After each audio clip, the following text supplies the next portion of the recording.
Hello, everyone, and welcome back for another episode of the Outdoor Adventure Series, the podcast that celebrates individuals and families, businesses, and organizations that seek out and promote the exploration, stewardship, conservation, access, and enjoyment of the outdoors.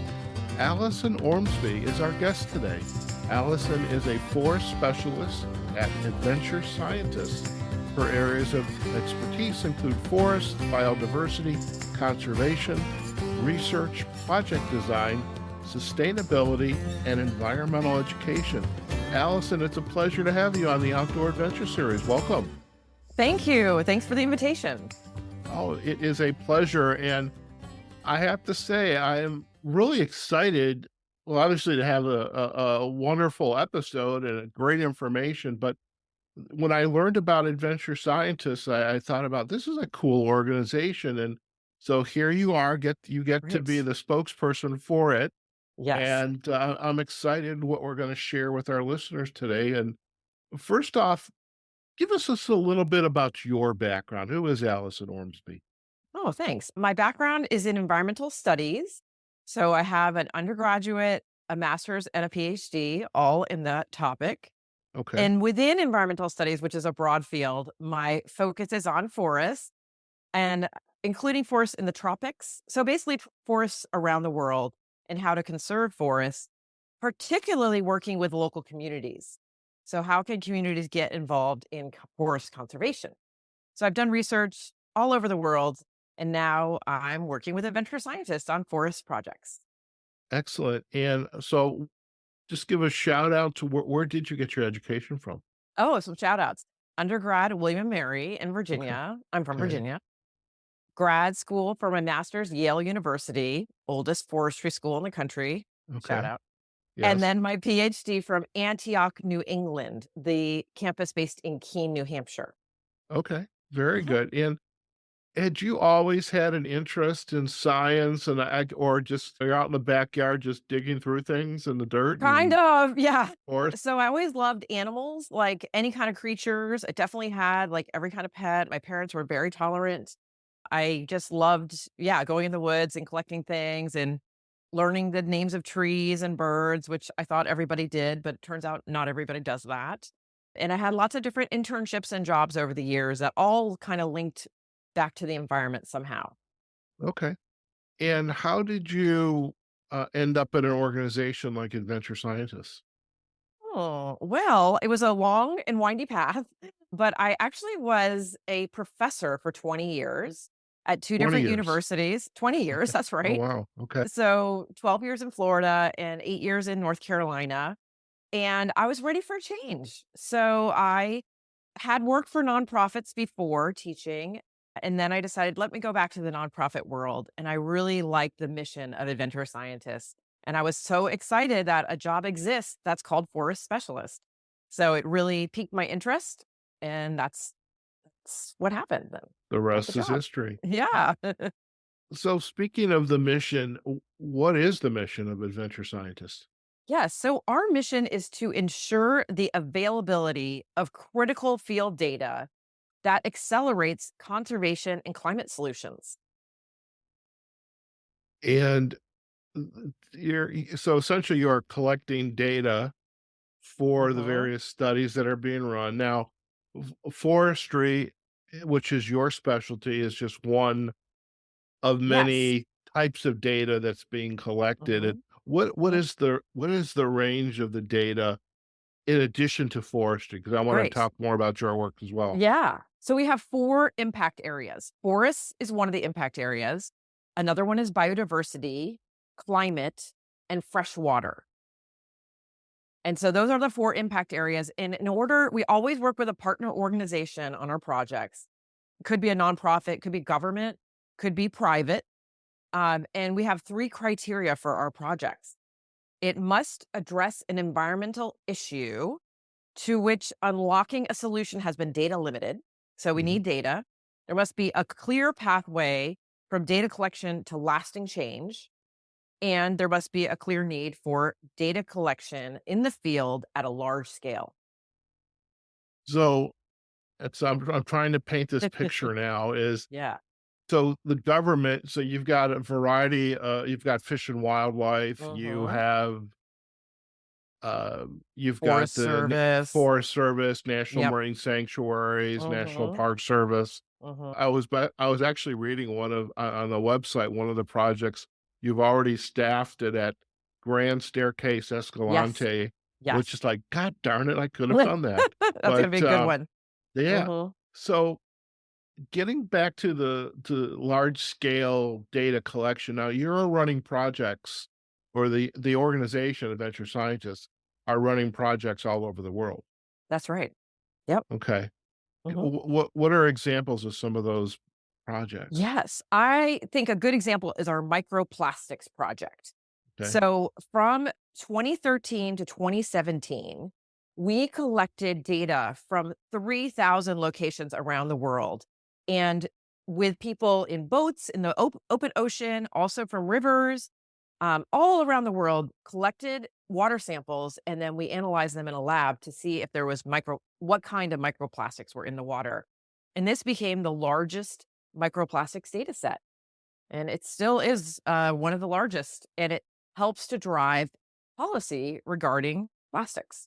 Okay. Mhm, Now, each one of these environmental areas, forestry, biodiversity, climate, freshwater, mhm. are there any overlaps between these areas? Or are they Definitely.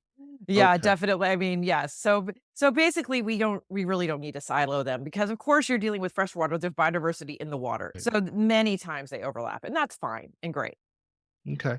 And so let's get into the people collecting the data, Yes. which it's kind of like and the website basically says it, outdoor enthusiast, which Mhm. I count myself as one. I probably could be a little, get out there a little bit more, but how are you recruiting these citizen scientists, data Mhm. collectors? Right, great question. So the organization has been around for 14 years already. Mhm. So we have a huge database of volunteers who have already helped us with a past project. We have a lot of return volunteers. So they help with a project one year, like our tree tracking project. And then they're like, okay, I'm ready for next year's tree. What's it going to be? And so we welcome anyone listening to the podcast to sign up through our website to become a volunteer. And then you would be notified if there's a project in your state. And, or you could sign up for a specific project if you're like, I want to work on plastic free parks or something like that. And so once you sign up, then we have an online training. So you get screened and accepted into the program if you fill out, the questionnaire. Then you do an online training. Say, for example, you need to identify a tree. Then it explains how to find that tree and how to collect the proper sample, all the techniques.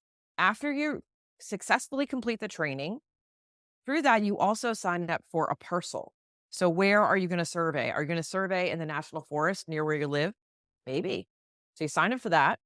We send you a gear bag. So the gear bag would have all the equipment you need, some sample envelopes to collect the samples, maybe a measuring tape to measure the circumference of the tree, things like that. And then a shipping envelope to ship your samples back to us. And then you use your phone app that we provide to register your location. You go out, you find your plot, and you start collecting data. Oh, that is very cool. Now, Yeah. are individuals going out by themselves? Or are they going Oh, out good with question. groups? We really encourage people to at least work with one partner. So people should be Okay. going out in groups of two at a minimum, Okay. but in larger groups is also fine and great. We do require that everyone entering the data has to be 18 years old or older. So Okay. we're not working really with school kids. College students are great, Yeah. or it could be with maybe a adult takes their children. We have lots of volunteers who have taken gone to the family unit. So as long as it's two or more people. Okay. Mhm. Now, since I have been a part of the Outdoor Writers Association of America, I've met a lot of individuals who are members of a lot of nonprofit organizations. And right now I'm thinking the Isaac Walton Foundation. I'm thinking of the uh, I think it's the Theodore Roosevelt Conservancy, or the Fish and Wildlife Federation. Are you Mhm. actually working with those organizations as well? We Because they are. have members. Yeah. Yeah, we are. We are. So sometimes we do recruitment events, or if a group wanted a special event for their volunteers, we have a specific volunteer management person on Hmm. staff, and then we host volunteer events in different states around the country, or sometimes we go to film festivals and we have a table there. So yeah, it comes in many different forms, but we love working with other organizations. Okay. And with the with the types of studies that are going on, how long are I mean, you talked about the microplastic study, and Hmm. it's been going on for a couple of years. What Hmm. is a typical, if there is one, length of a project or an Hmm. initiative that you're studying? Hmm. Good question. So it would depend on the project and the research question and the data goals. So that's part of my job. I'm the project designer. Mhm, So we would work with a partner organization to see what were their goals, how many data points do they want, what mhm, kind of scale. And so for some of the trees, we do one season, maybe a summer season. So mhm. maybe like May through September. But for some of them, they're multi-year, like the plastics one. That was almost 4 years. So, and we're into our second season now of Reforestation, a project scouting cones on trees in Montana and California. So some of them are multi-season. It just depends on Okay, the project. okay. Mhm. Now, are you seeking out the projects, or and I'm thinking government entities or universities, somebody's doing that like yourself, you're doing your PhD. I want Mhm. to study this. I want to collect a whole bunch of data. And then are they coming to you and basically writing a kind of a grant proposal or of sort? Yep. Yep. Many different models. Sometimes people come to us. In fact, we're working with the Shot Center and a PhD student there on our ash project. We also have the long going relationship with the US Forest Service, and they work with us to do this genetic database for tree species. So that's ongoing. But yeah, sometimes we're at a conference and we meet somebody who has a data need, and we work out how can we do it together and how long will it take. Sometimes we apply for grants together. Sometimes maybe a private company would come to us and say, we're looking for a solution to plastic waste. How can we collect data and show the impact of this plastic in our ecosystem or whatever it is? So it's many different forms. And if someone has a question they want answered, we can brainstorm how to do that. Okay. And the citizen scientists, these community of Mhm. volunteers, I would imagine there's hundreds, if not thousands of them around the world. It's And true. what has been the impact between your organization and them, and how they've, I mean, and I think I read in your bio, because I do my research, you were like Thank in the you. Peace Corps. Yes, Okay. that's All right. right. Uh, I did you know Ann Meehan? I did not. Okay. She was in the Peace Corps, but Oh, okay. You never know. you You never never know. know. Yeah. Uh, so I'm curious, what's been the impact that you've seen to these data gatherers, these Mhm. community members who Mhm. are out Mhm. there with mom and dad or by Mhm. themselves in a group or pairs? What's been the impact that as you have been involved in this organization and running studies, and how are they looking back and saying, "Wow, this was a blank experience"? Yes, it's really impactful. And so the idea is we're reaching out to people who would be hiking anyway, or Hmm. might be even taking a walk in their community, and they want to do something more. They want Hmm. to help contribute to a cause. And I happen to have a quote from one of our volunteers from last year Sure. on our tree tracking project. So this data collector said, "I feel honored that I had the opportunity to share this experience and impress upon my children how important it is that we support research and conservation efforts to help the planet on which we live." I Isn't love that that. amazing? Yeah. And then we do post surveys once the volunteers have collected the data, and we find that a lot of them, one of the questions is about, did you feel inspired to make a change in your daily life or long term related to conservation? And most of our volunteers say yes, they were really inspired. This really influenced the way they sort of are in the world and behave. And that's also why we get so many return volunteers. They really I enjoy love it. it. I love Mhm. it. Do you have a number, or an estimate of how many volunteers, let's say, are in active projects today? Anything like that? I don't have that on the top of my head. I will say we have maybe about 1,000 registered volunteers in Montana and another Okay. 1,000 in California. So yeah, we have many thousands in our database. So that's Okay. really exciting. Very cool.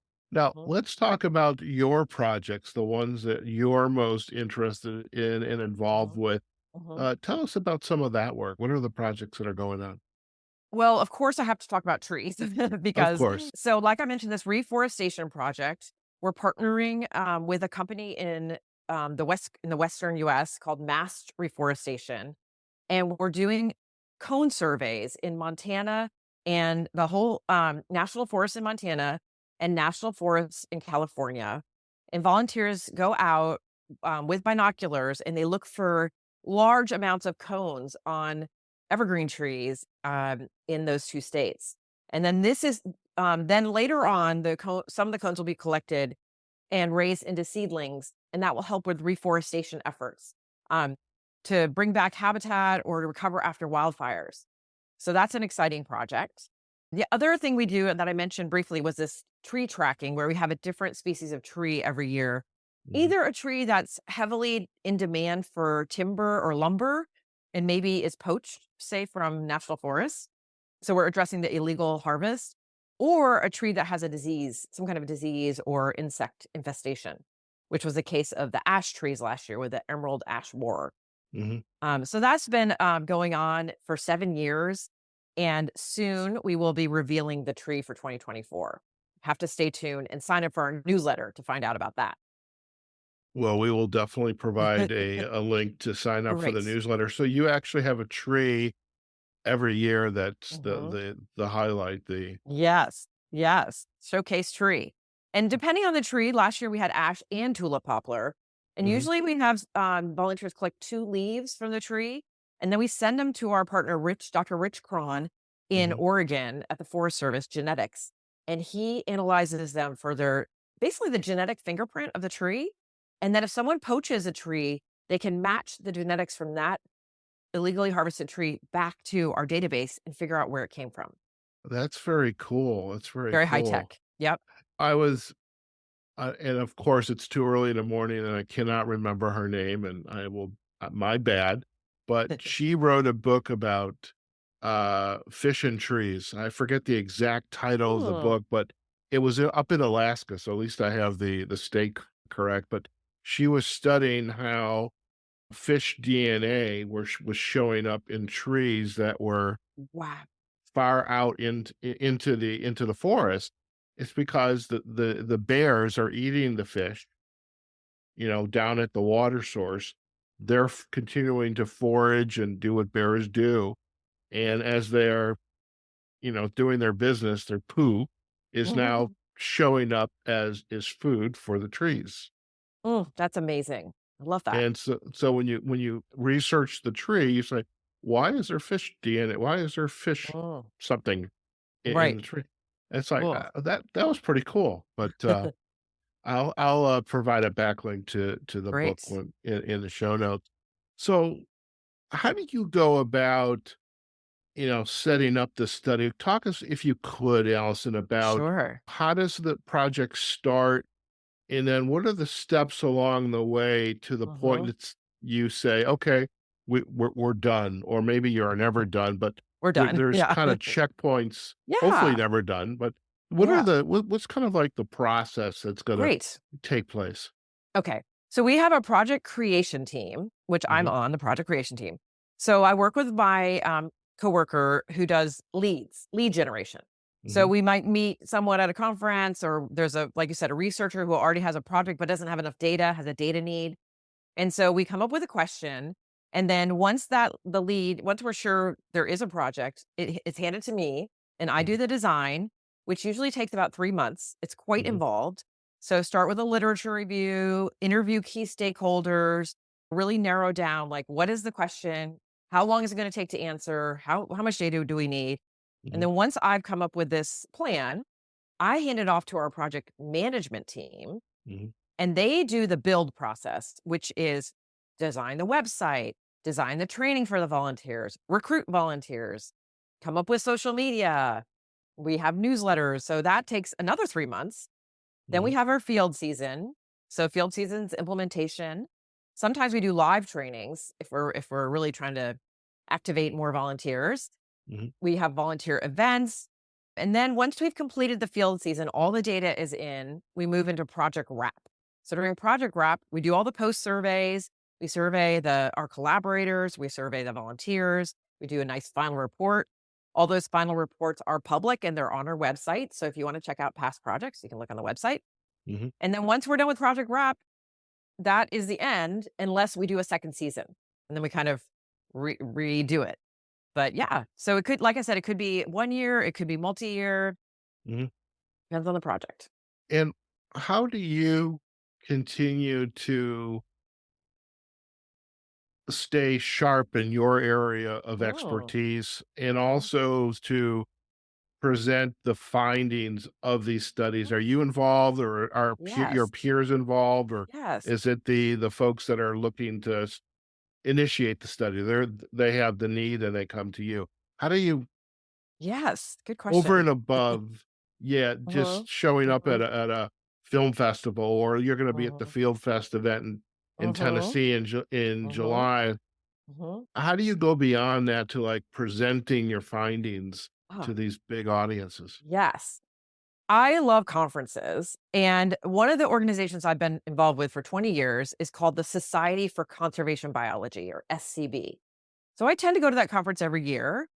1 year it'll be in North America, and the next year it's global outside North America. So this year in June, it's in Vancouver, Mhm. Canada, and I'll be presenting there. So I find that it's very useful to present at conferences, share your information, and then you can kind of turn that conference presentation into a paper.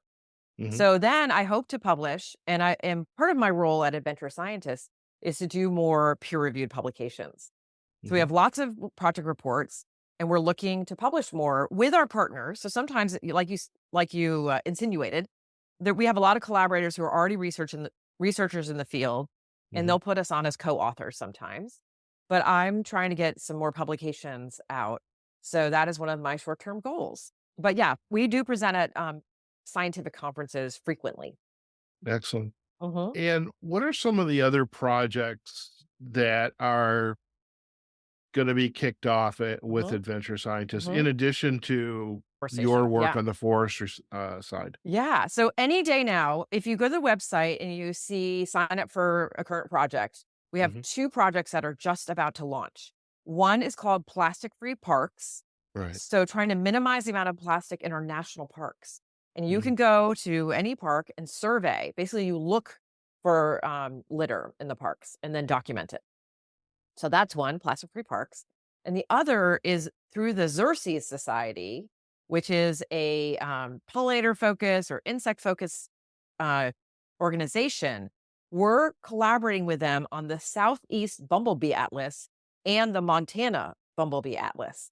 So we're going to be enlisting the help of volunteers to survey bumblebees throughout um, multiple states: North Carolina, South Carolina, Tennessee, Georgia, and Montana. Oh, wow. Yeah. So those are the So, main ones for now. Yeah. okay. Hmm. And now you mentioned, well, obviously a sign up sheet and Hmm. also the newsletter. Hmm. Tell us about the newsletter. Is this a monthly publication, quarterly, weekly? It's quarterly and maybe more frequent sometimes. So it's quarterly, but then we have like news blasts. So we're Hmm. about to launch our summer field season. So we'll have Hmm. a news blast about the summer field season. And it's great. We have interviews in the newsletter, we have stories about our projects. If there was we just had a interesting publication about one of our previous projects, which was collecting scat, basically animal poop around the Hmm. world, and then analyzing the scat. So we had a publication that just came out about that. You can see that on our media page on our Hmm. website. And other where to find us. The newsletter will say, "Oh, Allison's going to be at the Society for Conservation Biology meeting in Vancouver." So you will look for our booth. We usually have a booth at these conferences too. So you can come by and say hi. So yeah, Okay. the newsletters are really fun, I think. Okay. By the Mhm. way, scat was I think that's the scientific term for the word poo that I was It alluding to is. with the bears and Oh, okay. Okay. There up we in, are. We're back. Back we're to scat. back to those fish and trees.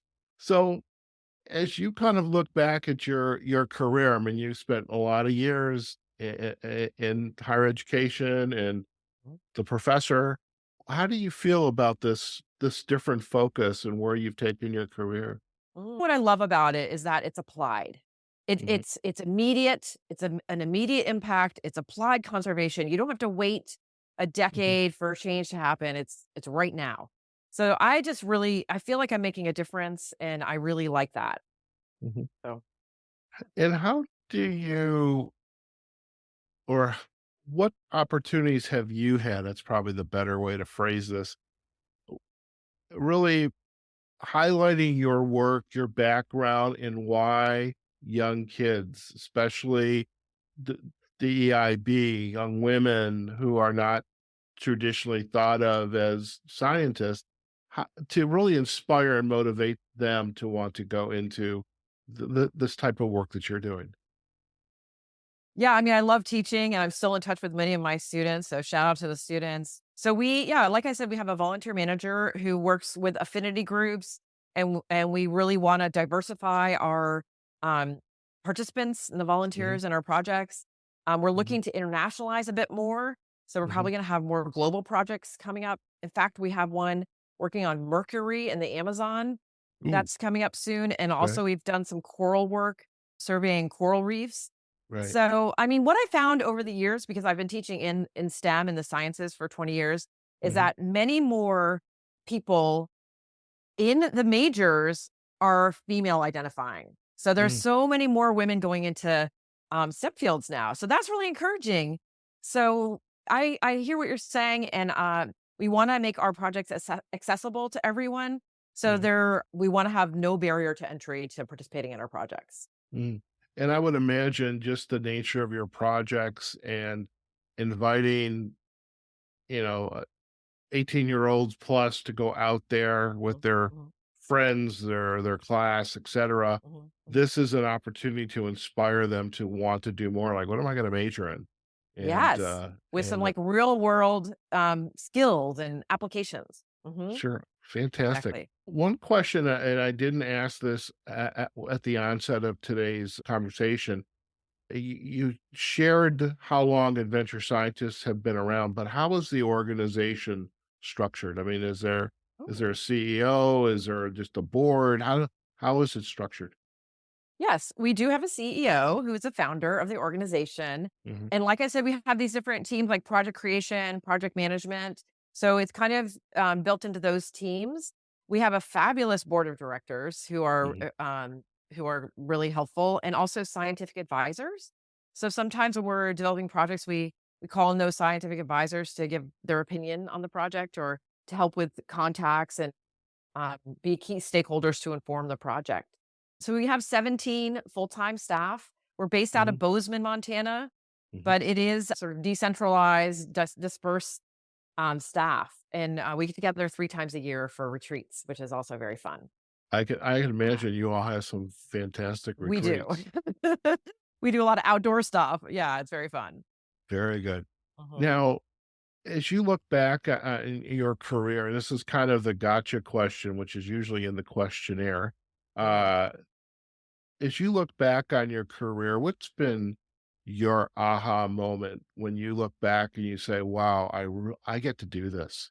Oh, I think it has to be doing a Fulbright in India. Okay. So I got to go to India for 7 months and study sacred forests. So they're Uh, community conserved forests. And it was just a delight and led to many ongoing collaborations. So I'm still doing some research on the side with colleagues in India about these community conserved forests. oh, excellent. Mhm. And before we head out, any final insights that you would like to share with our audience? I mean, you mentioned a quote from one of your science your cadre of community volunteers, but Mhm. any quote or book or uh, Yeah. something that you would like to share to inspire our listeners before we head out today? Thank you. I do have one more quote, and then I have a few resources that I would love to share. Sure. Okay, so the quote is from Dr. Richard Coran, who I mentioned is the geneticist with the Forest Service in Oregon, who we've worked with now for 7 years. Mm-hmm. And he says, in every project and in nearly every way, adventure scientists has exceeded my expectations. Y'all are incredibly capable collaborators, and you have brought diverse skills and enormous enthusiasm to the tree tracking projects. Your ability to train and manage volunteers is impressive.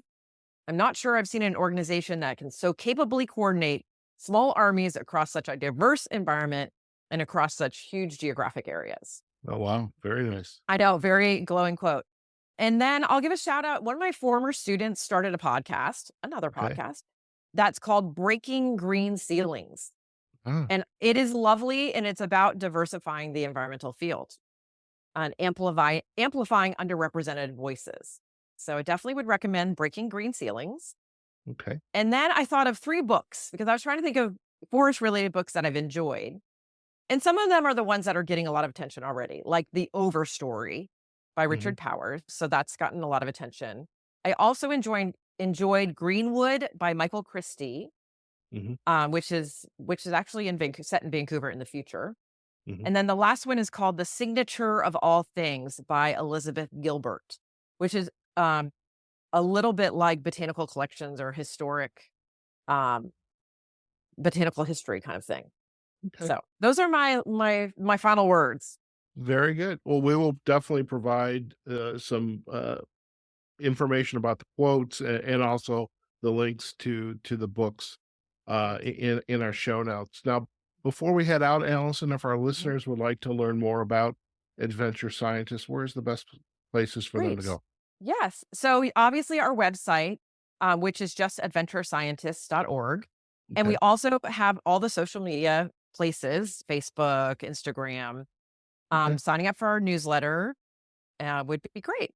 And we have Ex- tons of media on our website, including some short videos and articles. Excellent. Well, we will definitely provide all those backlinks to the website, the sign up page for the newsletter, as well Great. as the social sites. Allison, it's been a pleasure to get to know you and have you on the podcast to share about adventure scientists. I look forward to meeting you in person Yes. at Field Fest in Yes. July in Northeast Tennessee. And this Mhm. episode will be on well before the Great. event, so you can talk about how Great. much fun it is to be on podcasts. And Great. yeah, and so Thank you.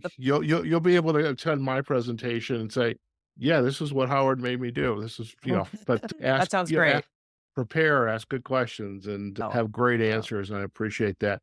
Allison, again, thank you for your time, my and looking pleasure. All right. forward to continuing to learn more. Okay. Yep. See you in Tennessee. Thank All you. right. All right. Listen, stay in Bye. the line. We're going to do a real quick close, and you and I can have Okay. a final chat. All right. Okay. All right, folks. We've just been chatting with Allison Ormsby. She's a forest specialist at Adventure Scientist. Really appreciate Allison taking the time to share not only about the organization, but its model, its mission, and also a great cross section highlights of some of the projects that Adventure Scientists are working on, and especially um, enjoyed Allison speaking about some of the projects near and dear to her heart, as you know, the forestry studies, the reforestation that's going on, studies that are going on in Montana and in California. Now, do go out to their website, adventurescientist.org, as well as their social sites on Facebook, Instagram, LinkedIn, and YouTube. We're going to provide all those backlinks there. And we'll also have links back to the sign up page for the newsletter, as well as the other resources like the Breaking Green Ceilings podcast, as well as the books that Allison had recommended as well. As for us, you can find this episode on our website, outdooradventureseries.com. We also have our pages on LinkedIn and Facebook, Outdoor Adventure Series. And also, we have the episodes are up on YouTube. And of course, you can find the Outdoor Adventure Series and this episode or any other episode wherever you listen to your podcast. And if it does happen to be on Apple or on Spotify, or say to our website, please sign up. And so you get notified every time we publish a new episode. You can also leave comments on Spotify and Apple as well. Okay, folks, wherever you are, whatever you're doing, go out there, have a phenomenal day, and we look forward to having you join us on a future episode of the Outdoor Adventure Series podcast. Take care now.